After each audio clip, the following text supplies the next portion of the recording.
Oh, and here we are with branches of the government 101. So this is pretty much going to cover the three branches of our government. Let's take a look today. So our branches of government. We have the legislative branch. We got the executive branch. Last but not least, we have the judicial branch. Now let's talk about what the executive branch does. They carry out the laws. They're the executive. They run our government.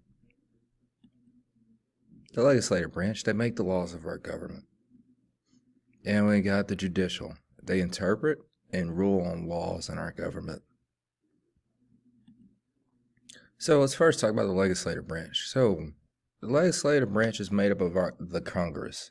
So first you got the House of Representatives.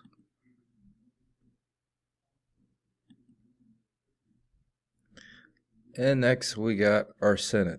So the House of Representatives, they'll vote on a law. In order for a law to become a law, it's voted on in the Senate.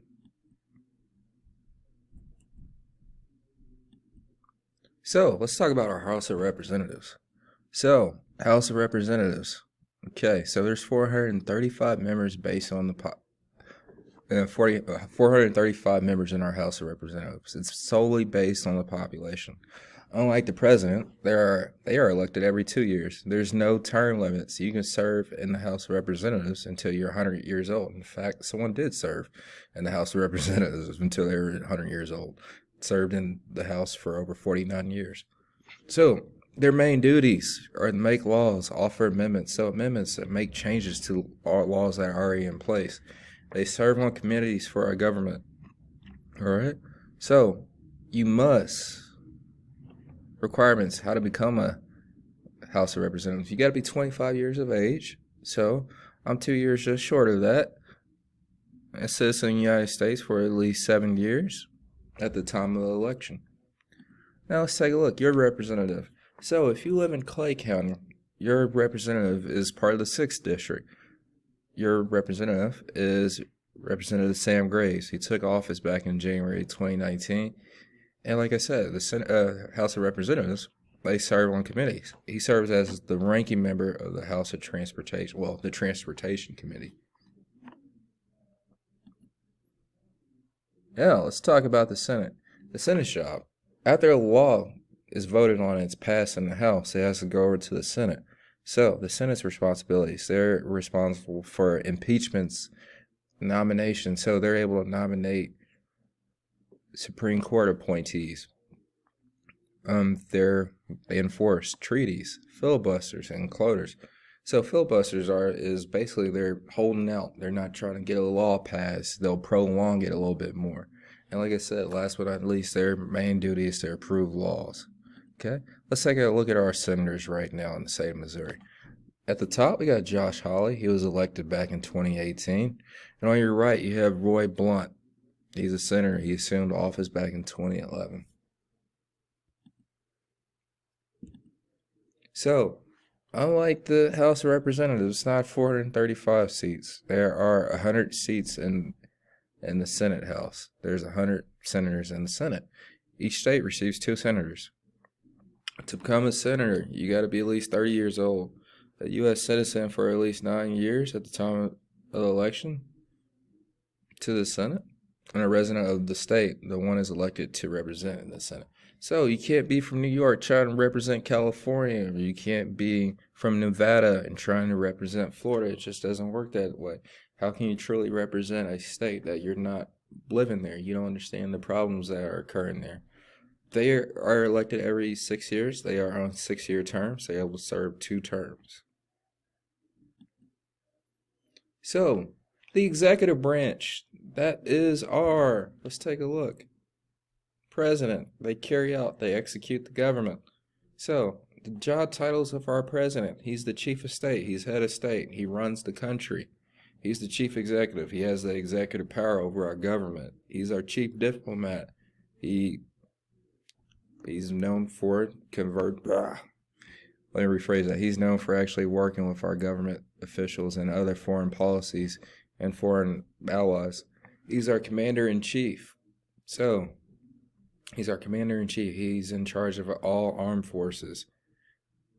He's our chief legislator. He's the main author of policies. He signs off on the laws in order for them to become a bill. Well, he signs off on bills in order for them to become laws. So he's the chief of party. He's the leader of his political party. For instance, President Donald J. Trump over there on our right, he is the leader of the Republican Party at the moment. So the chief citizen, he represents the American people. The president is supposed to represent the people in a positive manner. That's what they're saying with chief citizen. So, again, your current sitting president right now is Donald J. Trump. He was elected back in 2018. He took office in 2016 after defeating Senator Clinton in the election. So, let's continue on with this. We got our vice president, too. So, vice president is somewhat part of two branches of government. We'll talk about that. So, he takes the place of the president if the president dies or resigns. Okay, so you hear about presidents that were assassinated. Their vice president ended up taking over. For instance, Abraham Lincoln was assassinated in 1865. Andrew Johnson took over for him. For instance, back in 1963, John F. Kennedy was assassinated. Lyndon B. Johnson took over for JFK when he was assassinated. So, the duties of the vice president, like I said, his only constitutional duty is to preside over the Senate. Vice presidents cannot vote in the Senate except to break a tie, nor may they formally address the Senate except with the senator's permission. So, he's pretty much the president over the Senate. Remember, the Senate only has 100 members. So, what if they did have a 50-50 split on a vote? It would be the vice president's job to actually go and vote in on it. Your current vice president, your vice president, Mike Pence, he took office in 2016. So, job requirements to get to the White House for your president. So, to become a president, you must be a natural born citizen. You must be at least 35 years old. And you must have been a resident in the United States for at least 14 years. Now, let's talk about the judicial branch. Their job is to interpret state laws, making sure that the laws are constitutional, or redirecting the states when the laws are unconstitutional, settling legal disputes, punishing violators of the law. They hear civil cases. They protect individual rights granted by the state's constitution. This is where it all goes back to interpreting laws, making sure they are constitutional, and redirecting states when laws are unconstitutional. So they determine the guilt or innocence of those accused of violating criminal laws or of the state. They're acting as a check upon the legislative and the executive branches of state government. So they're able to rule out on things. They're basically the referee of our government. They're able to say it's good or it's out. You can't do it. So that's the job of the judicial branch. Who makes up these people? So there are 9 appointees to the Supreme Court judges, okay? Job requirements to become a Supreme Court judge. You got to be appointed by the president. That's who nominates you. Then once you're nominated, you're approved in the Senate because the Senate approves all nominations. So you must. There's no job age requirement. There's no education. No job experience or citizens rule exists. Citizenship rules exist.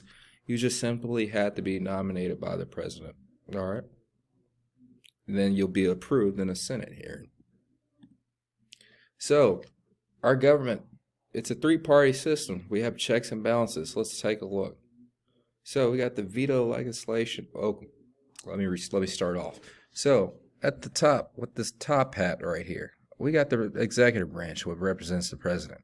We got the Congress right here in your top right, our legislative branch. And at the bottom, we have our judicial branch. So, our president, again, he nominates judges. However, our judges can declare presidential acts that are unconstitutional. So, if something the president may do, they can declare it unconstitutional. So, for instance, our Congress, they can declare if a law, they can actually impeach judges. While our judicial branch, they can declare laws that are unconstitutional. Now let's take a look at the relationship between our executive and legislative branch. So, our legislative branch, they're actually able to impeach the president. Our Congress is actually able to impeach the president. However, it has to go through Senate. Our president has the power to veto bills. He can turn away bills. He can say, I don't like it, and push it back to the Senate, and it'll be pushed back to the House for revision. That's how our government works. That's how the checks and balances system works. Not one party has too much power. All right? This is Mr. Trull. This is Understanding Our Three Branches of Government 101. You guys have a good one.